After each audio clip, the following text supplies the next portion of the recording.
Hello, good morning. इयत्ता 9वी गणित भाग 2 यामधील प्रकरण क्रमांक 3 याला आपण सुरुवात केलेली आहे. यामध्ये बरेचसे गुणधर्म या अगोदर आपण अभ्यासलेले आहेत. त्याचा अभ्यास तुमचा नक्कीच सुरू असेल. त्यानंतर आपण आता पुढे जाणार आहोत. या अगोदर आपण कोण दुभाजकाचे प्रमेय इथपर्यंतचा भाग अभ्यासला आणि आता आपण असमानता, त्रिकोणातील बाजूंच्या संदर्भात आणि कोणांच्या संदर्भात असमानता याविषयी माहिती बघणार आहोत. आपल्याला काही गोष्टी कृतीतनं पाहायचे, तुम्ही स्वतः ते काम करायचं आहे. या ठिकाणी मी त्रिकोण काढतोय. असा कोणताही तुम्ही त्रिकोण काढायचा आहे, मोजमाप घ्यायचं नाही.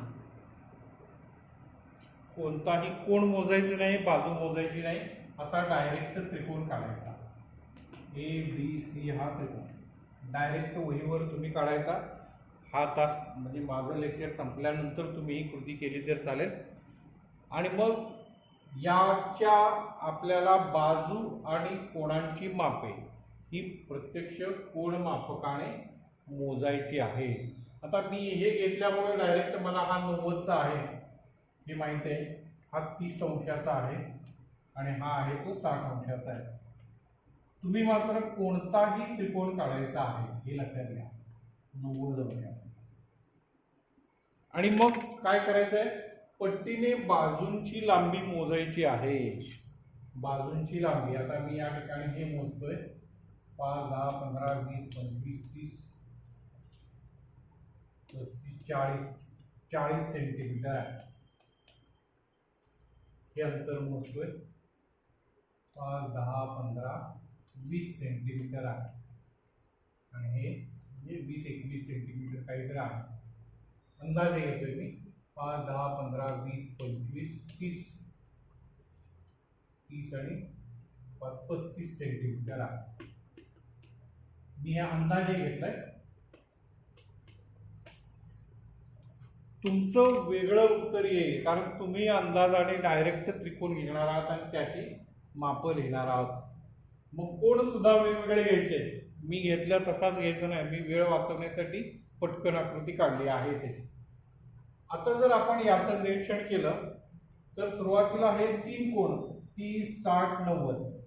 याच्यामध्ये सगळ्यात लहान कोण हा आहे, कोण सी. लहान कोण सी. आणि सर्वात मोठा 30, 60, 90 म्हणजे सगळ्यात मोठा कोण आहे, मोठा कोण आहे कोण ए. ही पहिली बाब तुमच्या लक्षात येईल. तुम्ही काढले उलट सुलट असू शकतं. कदाचित इकडचा मोठा असेल, कदाचित इकडचा मोठा असेल, कदाचित इकड कोणताही चालू शकेल. फक्त कोण मापकाने ते मोजून तुमचं येईल ते उत्तर लिहा. कशीही ती आकृती तुम्ही काढायची. प्रत्येकाचं उत्तर वेगळं येणार आहे, समान येणार नाही, लक्षात घ्या. तर या पद्धतीने आकृती काढून मोठा कोण लहान कोण या पद्धतीने. आता कोणांचं नंतर बाजूंच्या बाबतीत बघा. ही आहे सगळ्यात मोठी बाजू आणि ही आहे सर्वात लहान बाजू. ही लहान बाजू आहे ती AB आणि तिची लांबी आहे 21 सेंटीमीटर. सर्वात मोठी बाजू आहे BC, तिची लांबी आहे 40 सेंटीमीटर. आणि मग मध्यम बाजू लहान मोठी आणि मधोमध असणारी आहे. तसंच कोणामध्ये मध्यम असणारा कोण हा आहे. हा लहान आहे, हा मोठा आहे, तर हा मधोमध असणारा, त्याच्या दरम्यान असणारा, मधोमध म्हणण्याच्या दरम्यान.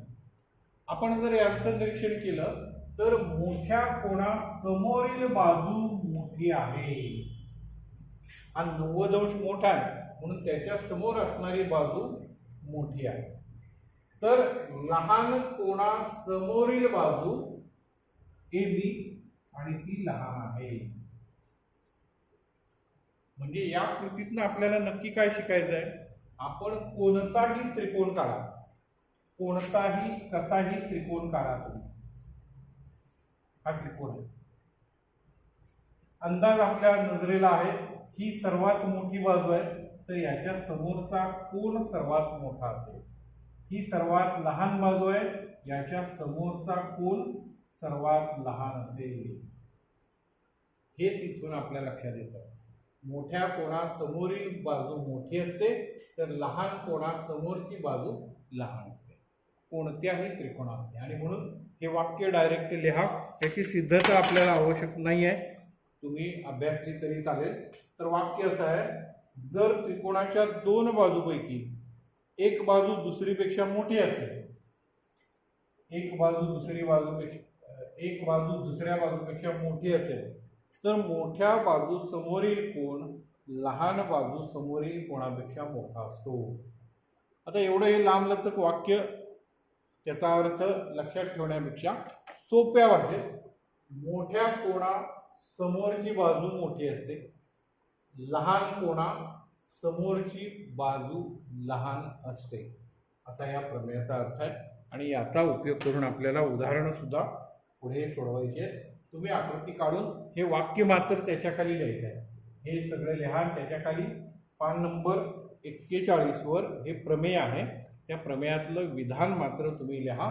आणि त्याच पद्धतीने पान नंबर 42 वर सुद्धा अशाच अर्थाचं वाक्य आहे. त्रिकोणाचे दोन कोण असमान मापाचे असतील, असमान आहेत, त्रिकोणाचे दोन कोण असमान मापाचे असतील, तर मोठ्या कोणासमोरील बाजू लहान कोणासमोरील बाजूपेक्षा मोठी असते. मोठ्या कोणासमोरील बाजू लहान कोणासमोरील बाजूपेक्षा मोठी असते. वाक्य आणि अर्थ तोच. सोप्या भाषेत, मोठ्या कोणासमोरची बाजू मोठी, लहान कोणासमोरची बाजू लहान. आणि उलट, मोठ्या बाजू समोरचा कोन मोठा, तर लहान बाजू समोरचा कोन लहान. म्हणजे त्रिकोणातील तिन्ही कोणांची माप आणि तिन्ही बाजूंची माप यावरून तुम्हाला हे सांगता येईल. आणि त्यानंतर अजून एक प्रमेय, ते सुद्धा सिद्धतेची गरज नाही आहे, फक्त माहिती घ्यायची आहे.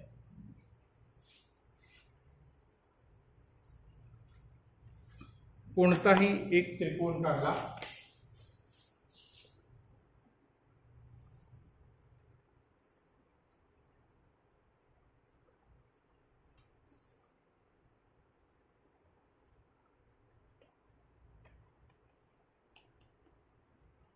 आणि यांच्या बाजू मोजायचे, बाजू मोजून लिहायचे आहे.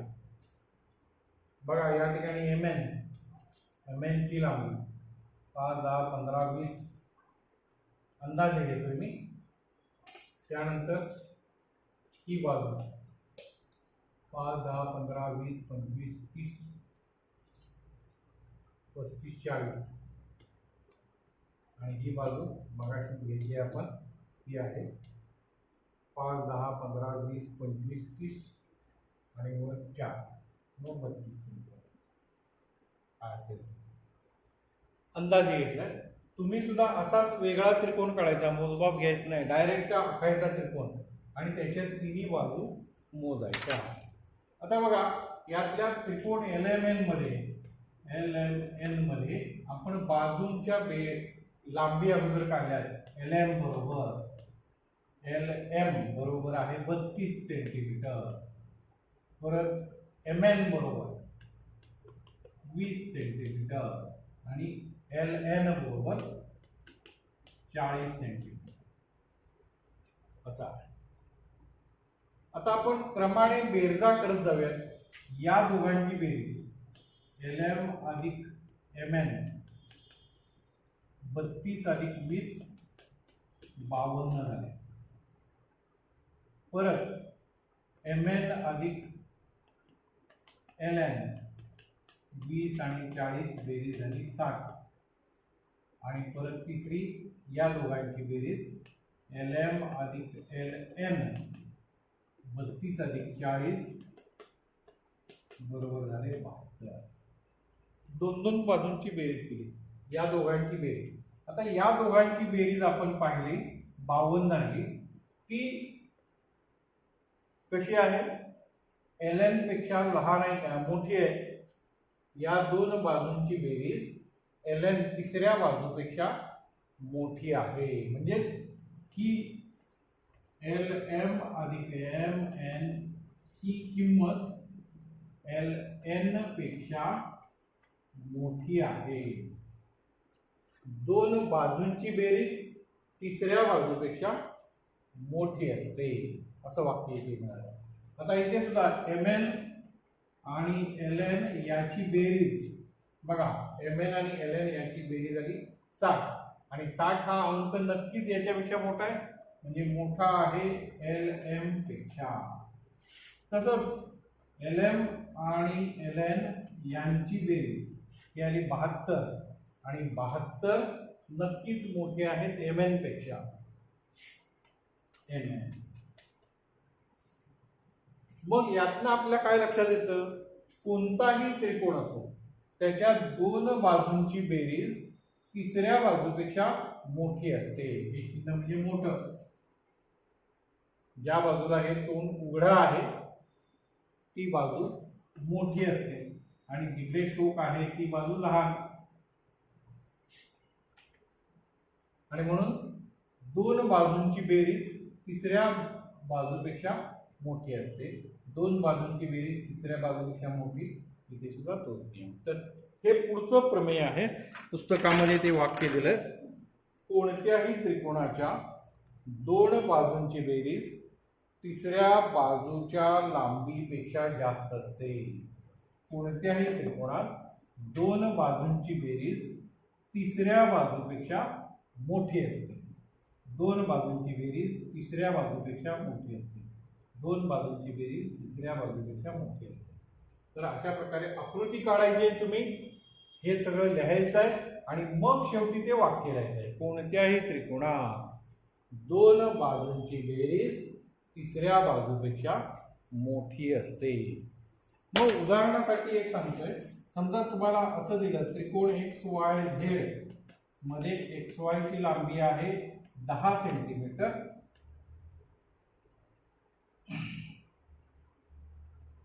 वाय झेड आहे 5 सेंटीमीटर आणि एक्स झेड आहे 3 सेंटीमीटर. तुम्हाला हा त्रिकोण काढायला सांगितला, काढता येईल का? हा प्रश्न तुम्ही घरी तयार करायचा आहे, विचार करायचा आहे. सेंटीमीटर मध्ये माप दिलेले आहेत, हे तुम्ही घरी करण्यासाठी काम दिलंय तुम्हाला. त्रिकोण एक्स वाय झेड असा काढा की एक्स वाय ची लांबी 10, वाय झेड ची लांबी 5 आणि एक्स झेड ची लांबी 3, असा त्रिकोण तुम्ही काढू शकता का?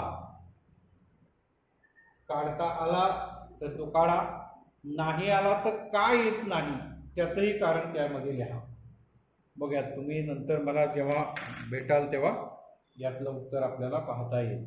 तर अशा रीतीने हा एक महत्त्वाचा भाग किंवा पुढचं प्रमेय होतं, दोन बाजूंची बेरीज तिसऱ्या बाजूपेक्षा मोठी असते.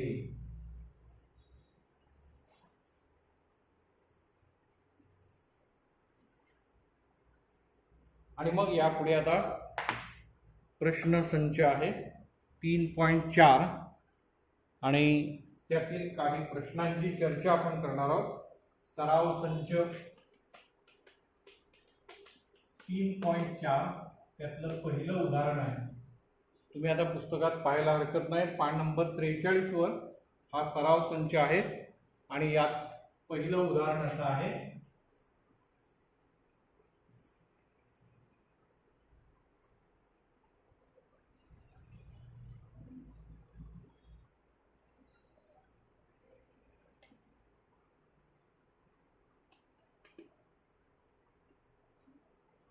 मी फक्त उत्तरासंदर्भात चर्चा करणार आहे, संपूर्ण लिखाण तुम्ही करा. बघा, बिंदू ए हा कोण दुभाजकावर आहे, या कोणाने दाखवले कोण दुभाजकावर आहे. जर ए एक्स बरोबर 2 याची लांबी 2 असेल तर ए झेड ची लांबी काढा. ए झेड बरोबर सोपं आहे, आपण यातला नियम गुणधर्म या अगोदर अभ्यासलाय. काय गुणधर्म आहे तो?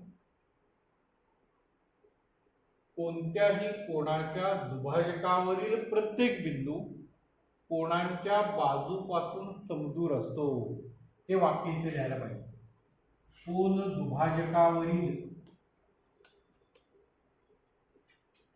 दुभाजकावरील प्रत्येक बिंदू कोणांच्या बाजूपासून समदूर असतो. हे वाक्य इथे लिहायचं. म्हणजेच ए एक्स आणि ए झेड हे समान असतात. हे अंतर समान असतात. समदूर म्हणजे समान अंतरावर, आणि म्हणून AX ची लांबी 2 आहे, म्हणून AZ बरोबर सुद्धा काय येईल, 2 सेंटीमीटरच येईल.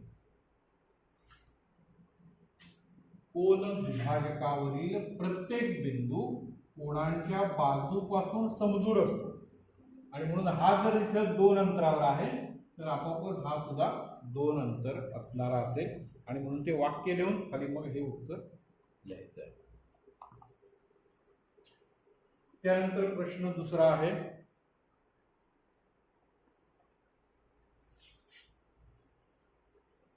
लिखाण तुम्ही पूर्ण करायचं व्यवस्थित. फक्त मी त्यातील महत्वाच्या बाबी किंवा आपण त्या उत्तरासंदर्भात चर्चा करतोय लक्षात घ्या.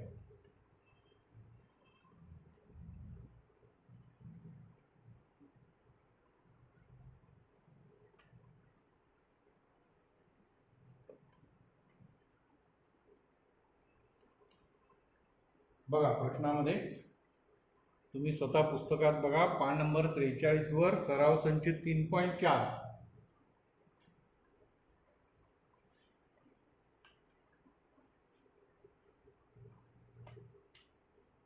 उदाहरण क्रमांक 2 मी प्रश्न वाचतोय.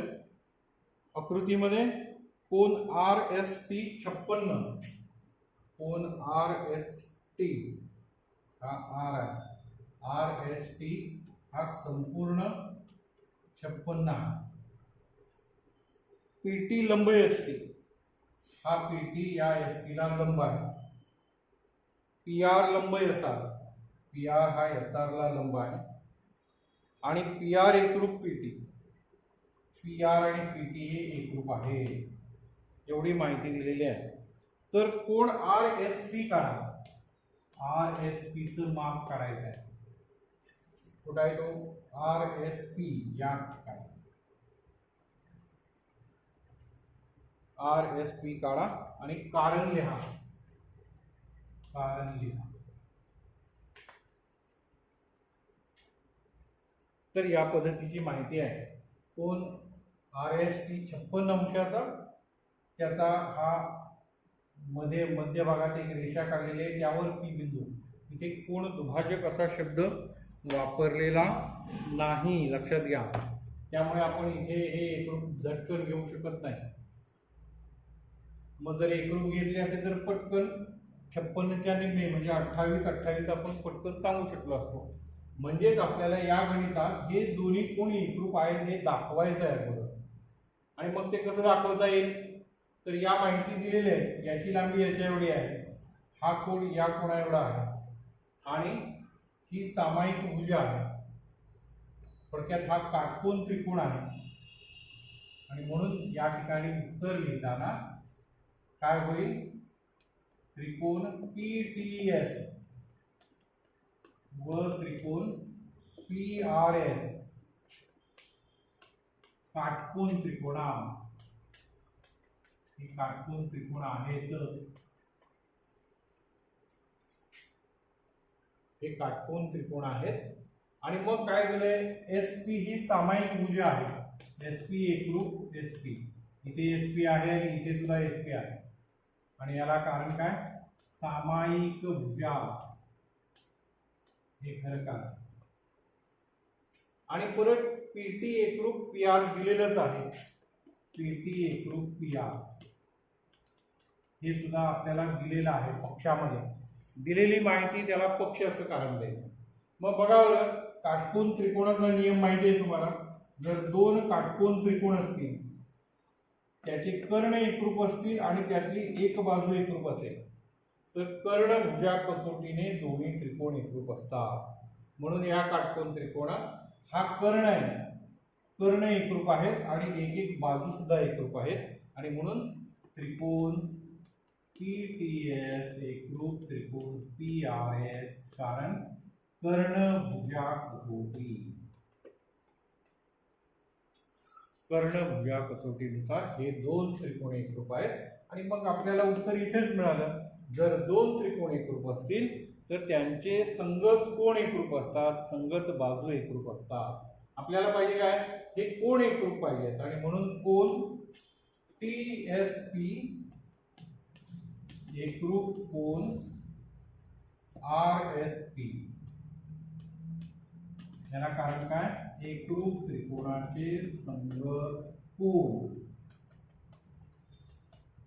एकरूप असतात आणि हे दोन त्रिकोण एकरूप आहेत म्हणून त्यांचे हे संगत कोण एकरूप असतात. आता कोण एकरूप आहेत म्हणून त्यांची मापे समान असतात हे आपल्याला माहिती आहे.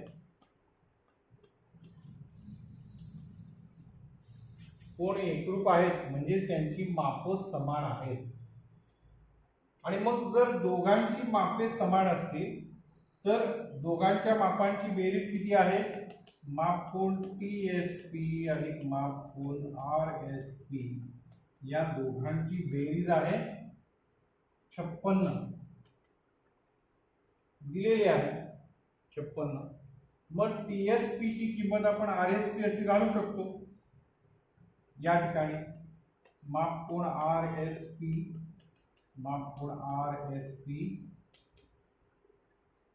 56, दोघांची बेरीज म्हणजे 2 माप कोण RSP बरोबर 56 आणि म्हणून माप कोण RSP बरोबर 56 भागिले 2, हे गुणिले 2 आहेत ते भागिले होतील म्हणजे झाले 28 अंश. RSP या कोणाचं माप 28 अंश. जर इथे जर कोण दुभाजक एवढा शब्द असता तर आपण एका ओळीतच उत्तर देऊ शकलो असतो. काय तर कोण दुभाजकामुळे हे दोन त्रिकोण आपोआपच एकरूप झाले असते आणि त्यामुळे 56च्या निम्मे म्हणजे 28 डायरेक्ट आपण उत्तर देऊ शकलो असतो.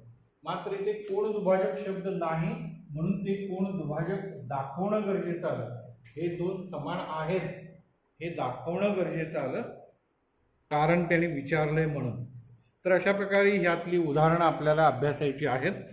आपण थांबूयात. धन्यवाद. पुस्तकातून व्यवस्थित माहिती सर्व लिहून काढा. ठीक आहे, धन्यवाद.